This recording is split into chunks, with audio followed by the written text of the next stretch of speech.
Sphinx के बाद आपको कैरो के म्यूज़ियम या संग्रहालय में लिए चलते हैं। इसे इजिप्शियन म्यूज़ियम ऑफ एंटीक्स भी कहा जाता है। इसे 1901 में बनाया गया था और इसमें 3000 वर्षों से भी पुराना इतिहास छुपा हुआ है। इस म्यूज़ियम में पुराने अवशेषों का विश्व में सबसे बड़ा संग्रहालय है। 2011 में मिस्र की क्रांति के बाद इमारत को तोड़ा गया था और 2 मम्मियाँ चोरी कर ली गई थीं और भी कुछ आइटम्स यहाँ से चोरी हो गई थीं।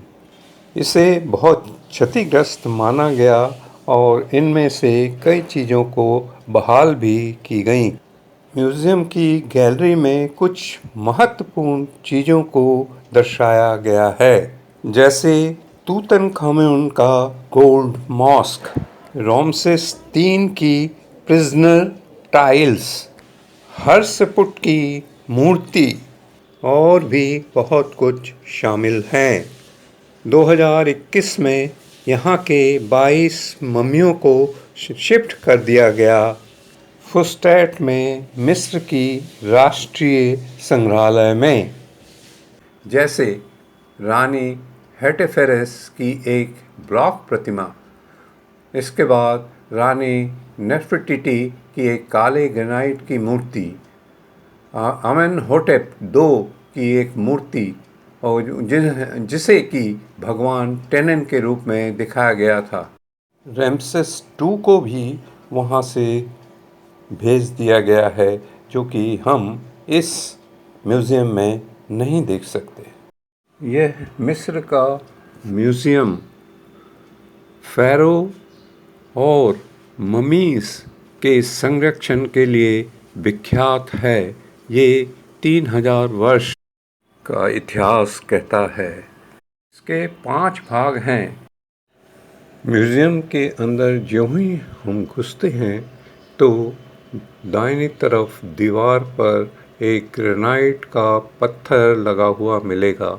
उस पे खुदाई की गई है उनकी पुरानी प्राचीन स्क्रिप्ट में, जो कि हम नहीं पढ़ सकते, पर वो दर्शाती है उनके राजा, महाराजा, सम्राट, वज़ीर और फ़राओं की लिस्ट। बाईं तरफ एक कोलोसियल स्कल्पचर उनके फ़राओं का मिलेगा। ये देखिए, उसमें उसके बायां हाथ टूटा हुआ है, उसकी पैर की उंगली भी टूटी हुई है। ये 2011 के मिस्र के जो रिवॉल्यूशन हुआ था उसमें तोड़ दिया गया था। इस चित्र में देखिए, आपको रोमन सम्राट और उनके वज़ीर और दूसरे लोगों का चित्र मिलेगा। यह रोमन टाइम का चित्र है जो लकड़ी के बक्सों पे रखा हुआ है। तो चलिए आगे चलते हैं मिस्र के ममीज़ के कमरे की ओर। इस म्यूज़ियम के अंदर हमें जानना होगा कि ये ममीज़ होती क्या हैं, कैसे बनती हैं। तो सुनिए, प्राचीन मिस्रवासियों ने दफन की एक विस्तृत प्रथा को बनाए रखा था और उनके विश्वास के अनुसार मौत के बाद अमरत्व को सुनिश्चित करने के लिए आवश्यक थी। इन प्रथाओं में शामिल था ममीकरण द्वारा शरीर का परीक्षण, दफन संस्कारों का निष्पादन और शरीर के साथ साथ मृत्यु के बाद मृतक दोबारा प्रयोग किए जाने वाली वस्तुओं का प्रवेश। प्राचीन साम्राज्य से पहले रेगिस्तान गड्ढे में दफनाए गए शव स्वाभाविक रूप से शुद्धिकरण द्वारा संरक्षित होते थे। बंजर रेगिस्तानी परिस्थितियां गरीबों की अंत्येष्टि के लिए प्राचीन मिस्र में पूरे इतिहास में एक वरदान बनी थी, जो कुलीन वर्ग को उपलब्ध व्यापक दफन आयोजनों को वहन नहीं कर सकते थे। अमीर मिस्रवासियों ने अपने मृतक को पत्थर की कब्रों में दफनाना शुरू किया और परिणाम स्वरूप उन्होंने कृत्रिम मम्मीकरण का उपयोग किया था, जिसके तहत आंतरिक अंगों को हटाया जाता था, शरीर को सन में लपेटा जाता था। उसके बाद आयताकार एक एस्ट्रोफेगस पत्थर या लकड़ी के ताबूत में दफन किया जाता था। कुछ अंगों से अलग कैलोपिक जार में संरक्षित करना चौथे राजवंश से शुरू हुआ था। नवीन साम्राज्य तक प्राचीन मिस्रवासियों ने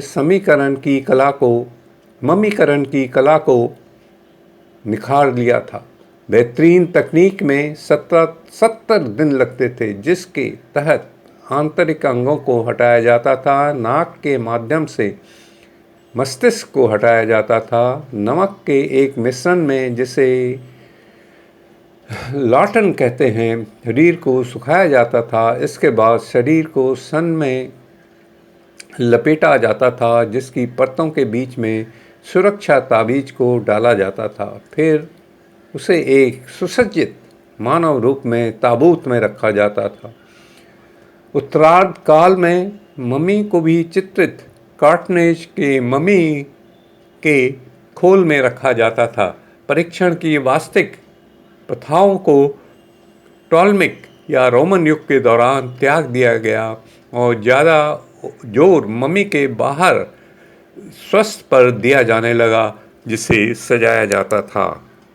अमीर मिस्रवासियों को विलासिता के अधिक वस्तुओं के साथ दफनाया जाता था, पर सभी अंत्येष्टियों में सामाजिक स्थिति की लिहाज न करते हुए मृतक के लिए सामान शामिल होता था। नवीन साम्राज्य शुरू होते हुए मृतक की पुस्तकों को कब्र में शामिल किया गया, जिसके साथ शब्दी प्रतिमाएं होती थीं, जो ऐसा विश्वास था कि मृत्यु पश्चात मृतक के लिए शारीरिक श्रम करती हैं।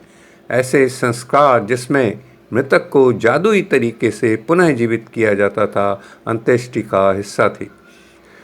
दफनाने के बाद जीवित रिश्तेदार मृतक के निमित्त कब्र पर भी भोजन लाते थे और प्रार्थना करते थे। हम अब रहस्यमयी मम्मियों के बारे में कुछ अजीबोगरीब बात करेंगे। मिस्र के फ़िरौन को हम जानते हैं। अब ये प्राचीन समय में अपने जीवन का संबंध तितली के साथ जोड़कर रखते थे। जिस प्रकार एक तितली के जन्म के समय निद्रा के दौरान एक कोकून में रहती है, उसके बाद उठने पर वह तितली बनती है, ठीक उसी तरह फ़िरौन मरने के बाद एक विशेष प्रकार का लेप लगाकर कोकून की तरह पट्टी बांधकर ताबूत में बंद हो जाते थे। उनका मानना था कि तितली की तरह उनके जीवन की नई शुरुआत होगी। आज इजिप्ट की मम्मी विश्व भर में लोकप्रिय हैं। ये मम्मी उन्हीं फ़िरौन की हैं। फ़िरौन एक उपाधि थी जो धार्मिक और राजनीतिक नेताओं को दी जाती थी। इनकी लाश को ताबूत में बंद करके पिरामिड में दफनाया जाता था। इसलिए मिस्र के कई महान राजाओं या गुरुओं को मम्मीफिकेशन करके रखा गया। मिस्र के सभी मम्मियों को पिरामिड में रखा गया था। उस दौरान प्राचीन मिस्र के लोगों का मानना था कि पिरामिड ही एकमात्र ऐसा क्षेत्र है जिसका सभी कोण एक बराबर होते हैं। इसके कारण एक खास तरह की ऊर्जा इस क्षेत्र में उपस्थित है जो इन मम्मियों को सलामत रखती है। जिज्ञासा तो किंग तूतनखामेन की मम्मी को लेकर है, जो कि 9 वर्ष की उम्र में ही राजा बन गए थे और उनकी मृत्यु 19 साल की उम्र में हुई थी। उनकी गिनती कुछ गिने चुने सम्राटों में की जाती है जिन्हें मिस्रवासी देवता ही मानते हैं। इनकी मम्मी के बारे में प्रचलित है कि पुरातत्ववेत्ता हावर्ड कार्टर ने ढूंढा था इनकी मम्मी को और इसकी मम्मी को छेड़ने की कोशिश की थी, तो उनकी रहस्यमय तौर तरीके से मौत हो गई थी। इसी वजह से उनकी मम्मी को अब लोग नहीं छेड़ते हैं। ये भी कहना है कि मिस्र के पिरामिडों के पास रात के समय कई मम्मियाँ घूमती हैं। यही नहीं, कई लोग तो इस बात का दावा करते हैं कि उन्होंने रात के समय किंग तूतनखामेन की आत्मा को भटकते हुए देखा था। हालांकि उनकी इन बातों में कितनी सच्चाई है ये कोई नहीं जानता।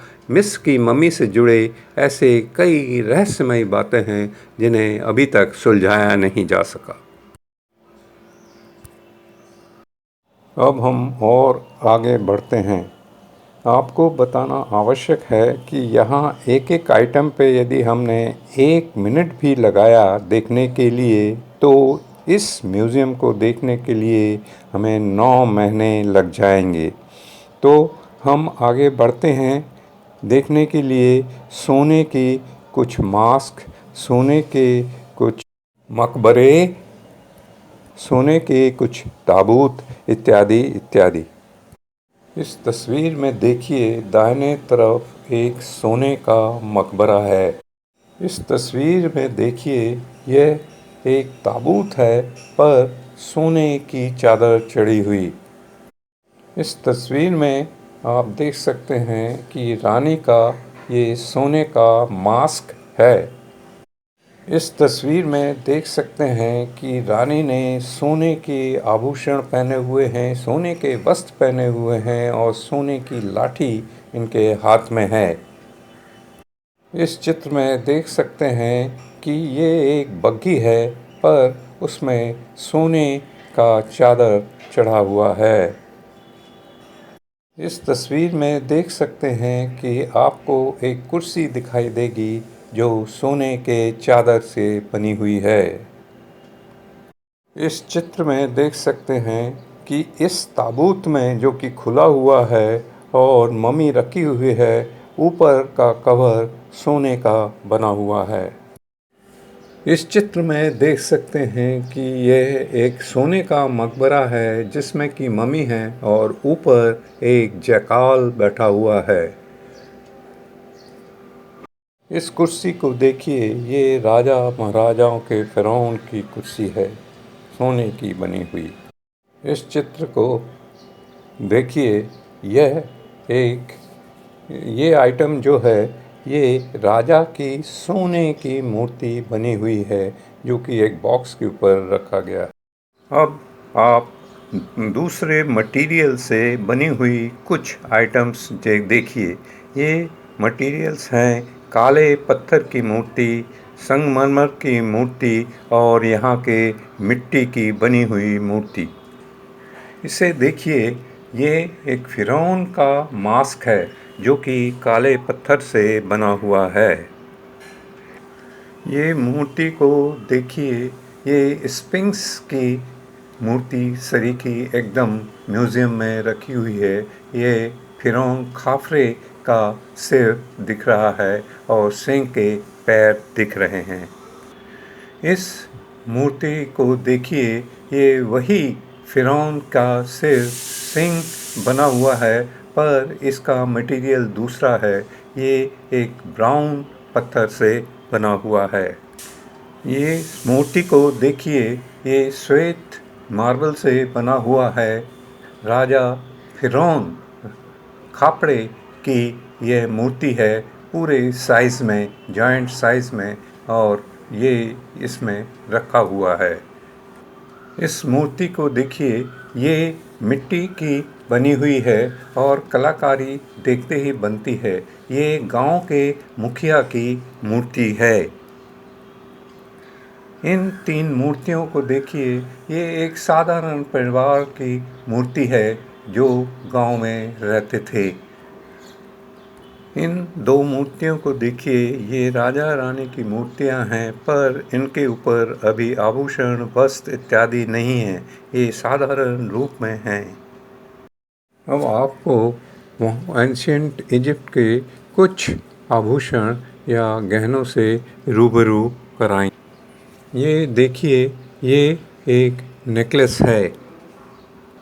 ये भी एक नेकलेस है और इसमें देखिए कितने पत्थर जड़े हुए हैं।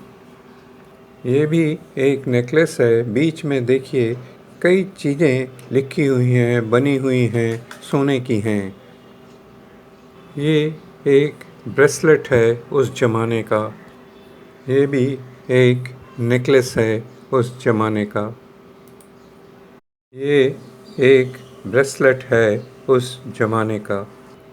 ये देखिए ये झुमके वगैरह और कान गले में पहनने के लिए। देखिए आपको दिख रहा है एक ब्रेसलेट और साथ में रखा हुआ पत्थर जड़ा हुआ एक गले में के लिए एक चैन।